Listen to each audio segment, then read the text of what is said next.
Remue ménage. Remue ménage.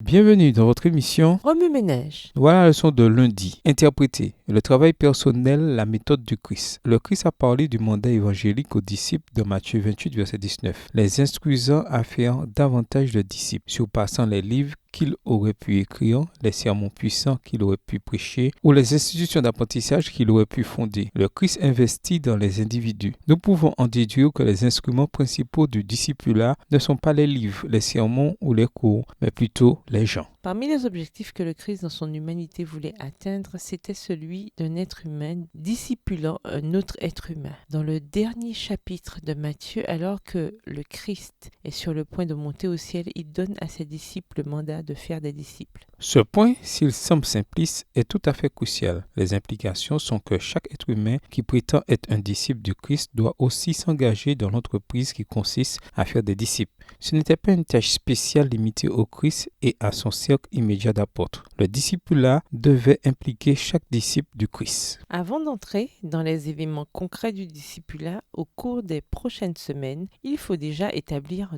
deux prémices. Premièrement, le discipulat se fonde sur les relations humaines. La méthode personnelle du Christ, c'est l'interaction entre deux personnes plutôt que des sermons ou la présence à l'église. Bien qu'une information vitale soit transmise par les prédications, il y a quelque chose dans la relation personnelle qui transcende la simple transmission de l'information. Par des efforts personnels, il faut entrer en rapport intime avec les gens. On obtiendrait de meilleurs résultats si l'on passait moins de temps à prêcher et davantage à visiter les familles. Le Seigneur désire que la parole de grâce soit présentée à toute âme. Le travail personnel entre pour une grande part dans cette œuvre. C'était la méthode du Sauveur. Extrait du livre Instructions pour un service chrétien effectif, chapitre 10, page 144, livre écrit par Ellen G. White. Deuxièmement, le discipulat ne se produit pas par hasard. Il exige temps, effort et intentionnalité. Souvent, les questions spirituelles et l'œuvre spirituelle sont ambiguës et considérées comme ne valant pas nos efforts et notre énergie. Pourtant, le discipulat présuppose la diligence et la responsabilité. Si le Christ se dépensait corps et âme pour nos âmes en tant que disciples, ne le devrions-nous pas aussi? Trop souvent, l'œuvre est laissée inachevée et dans la plupart des cas, le résultat est nul. Parfois, après qu'un groupe de personnes a accepté la vérité, le prédicateur pense qu'il peut immédiatement aller dans un nouveau champ de travail et il arrive qu'on l'y autorise sans avoir approfondi la question. C'est un tort. Il faut d'abord achever l'œuvre commencée car en l'abandonnant ainsi, on fera plus de mal que de bien. Aucun champ ne présente aussi peu d'espoir pour la moisson que celui qui a été cultivé juste assez pour que les mauvaises herbes y poussent plus aisément. Si ceux qui reçoivent la vérité ne sont pas entièrement convertis, s'il n'y a pas un changement radical dans leur vie et leur caractère, si leur âme n'est pas rivée au rocher des siècles, ils ne pourront résister à l'épreuve. L'œuvre de Dieu ne doit pas être faite avec maladresse et négligence. Quand un prédicateur commence un travail, il doit le mener jusqu'au bout. Texte tiré du livre Évangéliser à la section 9 à la page 291, livre écrit par Ellen G. White. Remue-ménage, après avoir regardé votre texte écrit et annoté, quels éclairages particuliers vos notes semblent-elles indiquer dans l'ensemble? Quelles questions émergent après l'étude de ce passage? Quelle partie du passage trouvez-vous difficile? Quels autres principes et conclusions découvrez-vous? En matière de discipulat, quels sont les domaines sur lesquels votre Église doit travailler? Au revoir. Et à demain si Dieu veut.